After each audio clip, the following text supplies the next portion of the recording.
Bonjour. Aujourd'hui, malgré la guerre en Ukraine, nos adhérentes ukrainiennes continuent à chercher l'amour et de nombreux couples se forment par l'intermédiaire de notre agence matrimoniale au cœur de l'Est.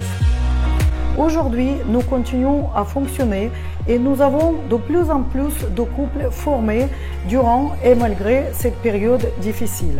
Dans la première partie de la vidéo consacrée à Alain et Irina, nous avons expliqué l'histoire de ce couple qui s'est rencontré 3 semaines avant le début de la guerre, soit en février 2022 à Kharkov, lors de voyage de rencontre d'Alain en Ukraine. Début février, la première semaine de février, j'ai rencontré 6 femmes. J'ai rencontré Irina la première. Premier rendez-vous le 1er février à 14h. J'ai prévu de revenir au mois d'avril. D'accord. Et malheureusement, tout a été annulé, donc on a continué à communiquer. Pendant la guerre, elle s'est éloignée, bien sûr, pour éviter Kharkov. Vous êtes venu la chercher en Pologne? Voilà, je suis revenu la chercher en Pologne. Et on s'est embrassé tout de suite. Je veux dire, on s'est pris dans les bras, comme si on ne s'était pas quitté. Franchement, je suis heureux avec Irina. Très, très heureux. Franchement, ouais, Ah, vous êtes très touchant. Ouais, hein? ouais, on s'aime. Ah oui, Franchement, ouais. Super, super. Que du bonheur.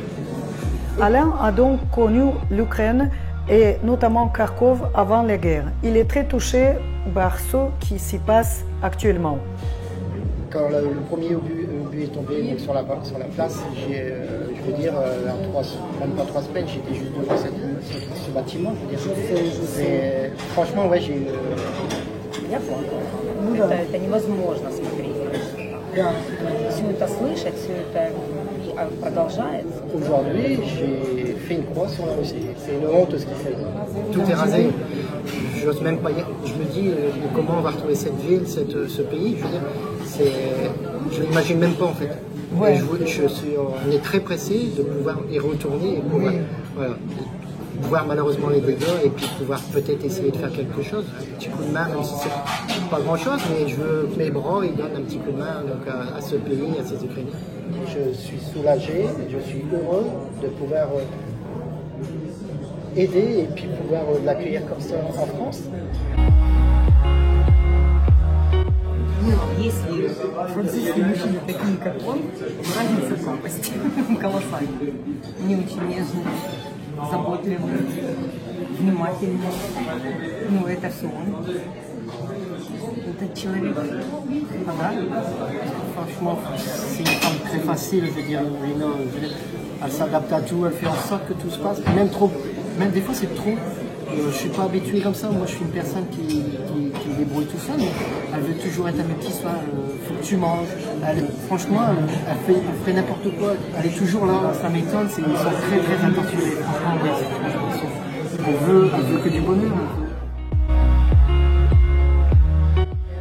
Je ressens ce que je ne ressentais pas en France, ils ont une volonté terrible d'apprendre, ils sont volontaires et franchement ça m'épate et c'est vrai qu'ils ont l'air, c'est des battants en fait, ils en veulent donc, et elle est déterminée Irina, donc elle va y arriver tous les jours. On fait des petits cours de français à deux. нам объясняют, это лучший преподаватель в мире. Говорить с ним я хочу понимать всех, потому что я хочу общаться со всеми, мне даже не nравится, я хочу. Ce couple sympathique nous a également parlé de leur vie de tous les jours et des impressions mutuelles. On s'entend, on se comprend et tout va tout seul. On fait tout ensemble en fait, on se partage les tâches et puis voilà. Elle fait beaucoup pour moi en fait. Et dès qu'on peut faire ensemble, on fait à deux. Ma fille elle est à 20 km donc on la voit assez régulièrement et ça se passe super bien avec Florine.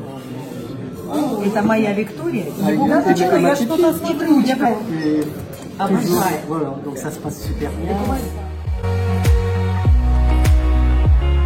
Конечно, мечтала, чтобы было так, но даже не допускала. И когда я пришла, сидела переводчица Вита сама, я подошла, посмотрела в эти глаза, ну как-то промелькнуло что-то. Потом села общаться, думаю, нет, показалось. Сели общаться, я понимаю, что я не хочу идти домой. Мы причем прообщались очень долго, первую встречу. Я хочу изменить полностью свою жизнь. А вдруг мне повезет, а вдруг я встречу свое счастье там. И так и и случилось. встретила, потому что это действительно мое счастье. Et votre famille française, est-ce que quelqu'un, il y en a qui ont été étonnés que vous avez trouvé une femme ukrainienne, je sais pas. La première, les premières personnes, bien sûr, c'était mes enfants, que j'en ai parlé. Bon, la première phrase que ma fille m'a dit, elle a dit, tu vas pas la chercher, tu vas la chercher très très loin.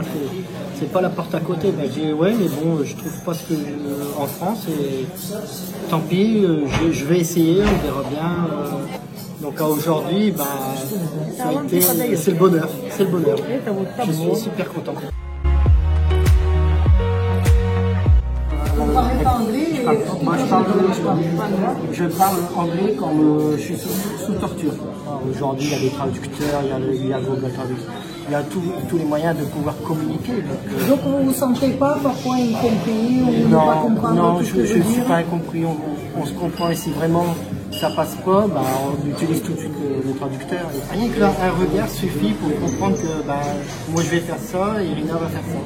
Я понимала, что если я встречу человека, который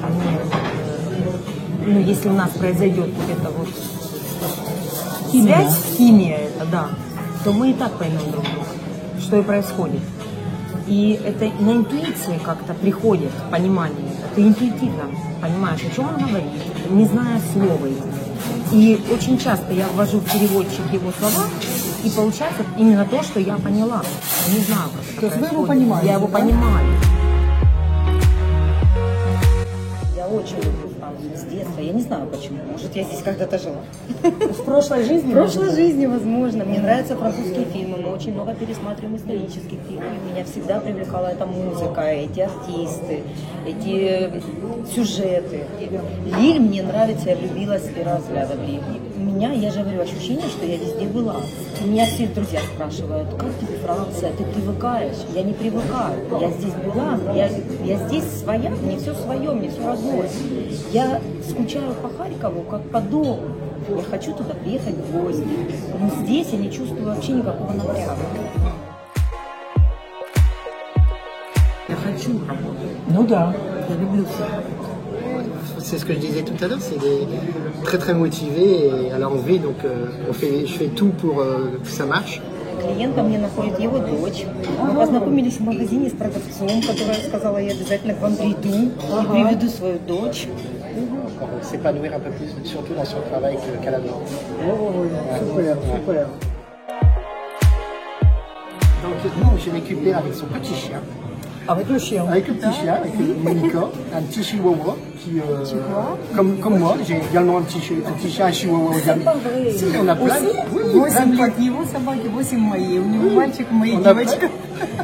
Mon chien français chihuahua commence à apprendre l'ukrainien. C'est pas vrai. Oui, si.